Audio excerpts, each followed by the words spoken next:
আজ খাতড়ার ইপিএল গ্রাউন্ডে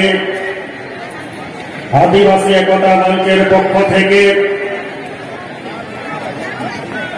যে ঐতিহাসিক আদিবাসী মহাসমাবেশের ডাক দেওয়া হয়েছে, এই সমাবেশে আপনারা যারা আদিবাসী মানুষ, ক্রান্তিকারী মানুষ, জনবাদী মানুষ, বিভিন্ন এলাকা থেকে প্রখর রৌদ্র গরমকে উপেক্ষা করে আজকে এটিএম গ্রামে এসছেন, আপনাদের প্রত্যেককে আমি আমার পক্ষ থেকে হচ্ছে জোহার, ধন্যবাদ, অভিনন্দন। তো অভিনন্দন তো জানাবো এই কারণে,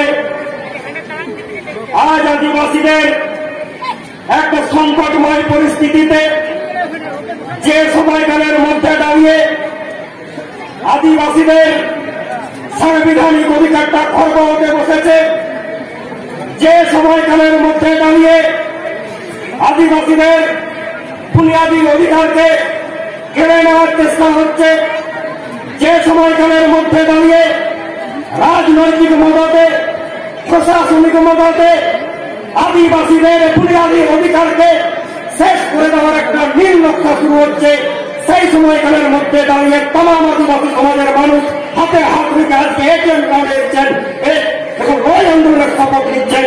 তার জন্য আপনাকে ধন্যবাদ, অভিনন্দন, জোহার জানাবো।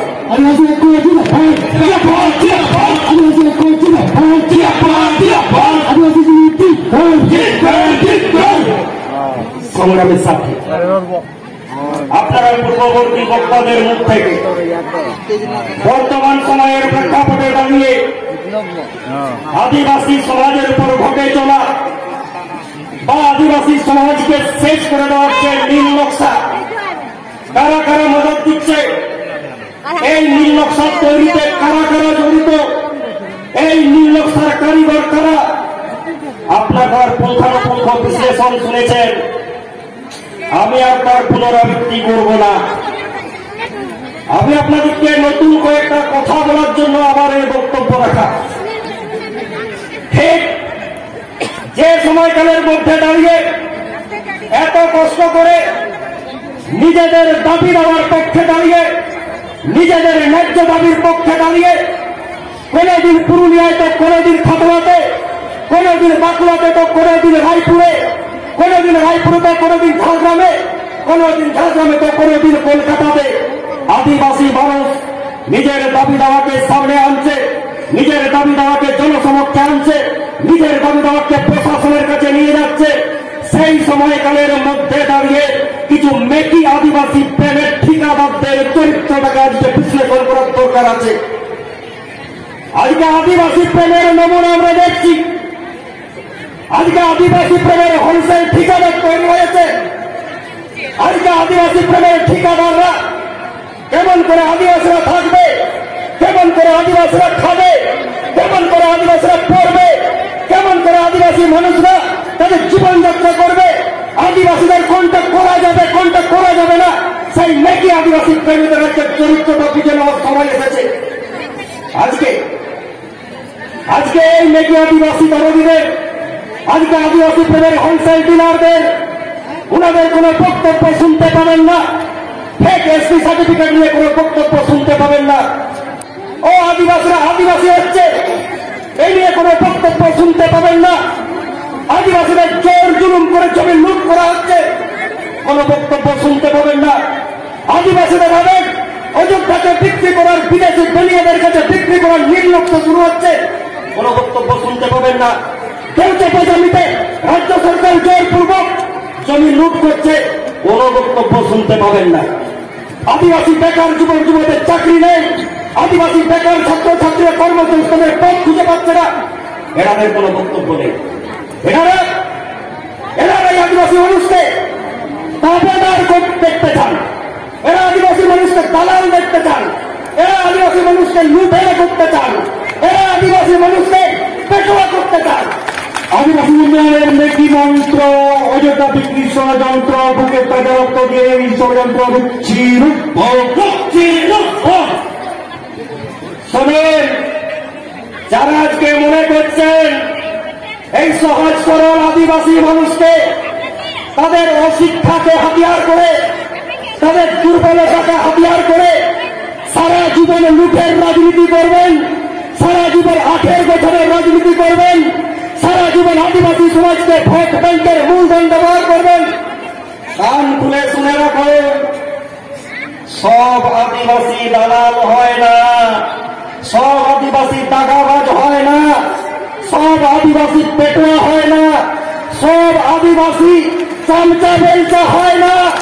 আদিবাসীরা প্রতিবাদী হয়, আদিবাসীরা লড়াকু হয়, আদিবাসীরা চোখে চোখ রেখে কথা বলে, আদিবাসীরা অন্যায়ের প্রতিবাদ করে।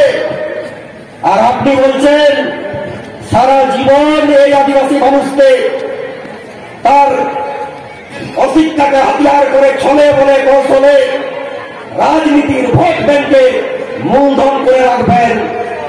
এ আমরা করতে দেব না, কোন অবস্থাতেই করতে দেব না। অনেক হয়েছে, অনেক লুট হয়েছে, অনেক চাকরি লুট হয়েছে, অনেক জমি লুট হয়েছে, অনেক আদিবাসী মাপের ইজ্জত লুট হয়েছে, অনেক আদিবাসী মানুষের সম্মান লুট হয়েছে।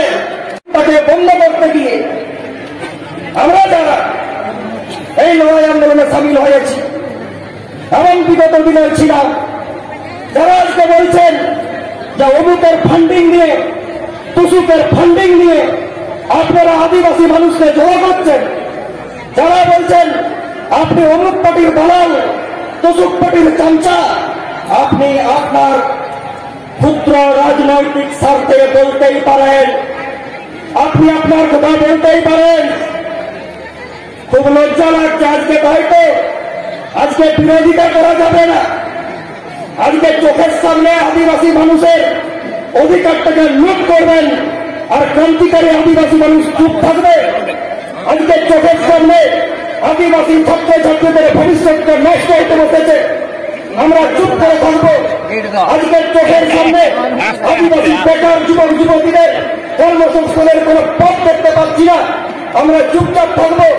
আমরা চোখের সামনে দেখতে পাচ্ছি প্রাক্তন শিক্ষামন্ত্রী আজকে কোটি কোটি টাকার কেলেঙ্কারিতে জড়িয়ে পড়ে বেকার যুবকদের স্বপ্নটাকে নিঃশেষ করে দিয়েছেন। আমরা চুপচাপ থাকবো, আমরা চুপচাপ থাকবো। আজকে প্রাক্তন শিক্ষামন্ত্রীর বান্ধবীর বাড়ি থেকে কোটি কোটি টাকা পাওয়া যাচ্ছে। আজকে আমরা আদিবাসী মানুষরা, আমরা সংগ্রামী মানুষরা, আমরা চুপচাপ থাকবো, বিরোধিতা করবো না। আমরা যে আদিবাসী মানুষ, বিরোধিতা আন্দোলনের গর্ভকে তো আমাদের জন্ম, তাই এই বিরোধিতা আমাদের করতেই হবে। আর যারা আমরা কি করব, আদিবাসী মানুষ, আদিবাসী সংগঠন, আদিবাসী সামাজিক সংগঠন কি করবে না করবে এসব নিয়ে যারা আজকে খুব চিন্তিত, আমি আপনাদের কাছে করজোড়ে অনুরোধ রাখবো, আমি করজোড়ে অনুরোধ রাখবো, আপনারা বাড়ির ঠিকাদারি করতে করতে আমরা কি করব, তার ঠিকাদারির দায়িত্ব আপনারা নিচ্ছেন। আমরা কখন কি করব, কি বলবো, তার বিরুদ্ধে কথা বলবো, সেই ঠিকাদারিটাও আপনারা দখল করে নেবেন। এলাকার লুটপাটের রাজনীতি, লুটপাটের দখলদারি তো আপনারাই করছেন, সেই ঠিকাদারি তো আপনারাই চালাচ্ছেন। আর এই ঠিকাদারির দায়িত্বটাও নিয়ে নিলেন যে আজকে সামাজিক সংগঠনের নেতৃত্ব কার বিরুদ্ধে কথা বলবে, কেমন করে বলবে, তার ঠিকাদারির দায়িত্ব তো আপনাদের দেওয়া হয়নি। আপনাদেরকে দায়িত্ব দেওয়া হয়েছিল এই রানীগঞ্জ বিধানসভা এলাকার আমরা আদিবাসী মানুষজন, এই রায়পুর বিধানসভা এলাকার আদিবাসী মানুষজন, এই বিনপুর বিধানসভা এলাকার আদিবাসী মানুষজন, এই বান্দোয়ান বিধানসভা এলাকার আদিবাসী মানুষজন, এই ঝাড়গ্রাম বিধানসভার আদিবাসী মানুষজন, এই বিনপুর বিধানসভার আদিবাসী মানুষজন, গোপীবল্লভপুর এলাকার আদিবাসী মানুষজন, আমরা মনে করেছিলাম যে আমাদের জনপ্রতিনিধি এই বিধানসভার ভিতরে আমাদের এই কথাগুলো, আমাদের এই দাবিগুলো বিধানসভাতে টক্কর দিয়ে কথা বলবেন, আমাদের কথাগুলো বিধানসভাতে প্রতিধ্বনিত করবেন এবং এই কথাবার্তার মধ্য দিয়ে আদিবাসী মানুষরা তাদের দাবি দেওয়া আদায় সমর্থ হবে, এই আশা আপনাদের ছিল। এই সংবিধানের অধিকার দিতে হবে, এই সংবিধানের অধিকার দিতে হবে। হবে। আর আপনারা কি করলেন? আপনারা ওই বিধানসভাতে গিয়ে ঠান্ডা ঘরে বসে, এসি রুমে বসে এই আদিবাসী মানুষদের কথাটাকে ভুলে গিয়ে আপনারা